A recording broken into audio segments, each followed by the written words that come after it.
Pembongkaran lapak pedagang liar di bahu Jalan Pasar Bina Usaha Melaboh oleh petugas gabungan dari Satuan Polisi Pamong Praja Aceh Barat sempat ricuh hingga petugas dan pedagang nyaris adu jotos.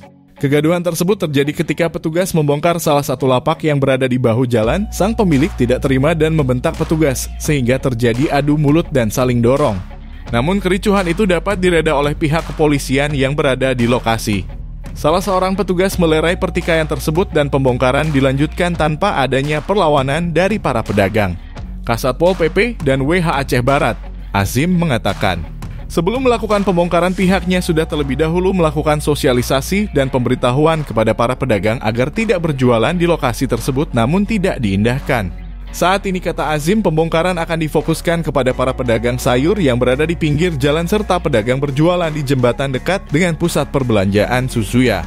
Azim menjelaskan para pedagang tidak dibenarkan untuk berjualan di sepanjang tepi jalan menuju PBU Melaboh karena lapak para pedagang memakan badan jalan sehingga menyebabkan terjadinya kemacetan.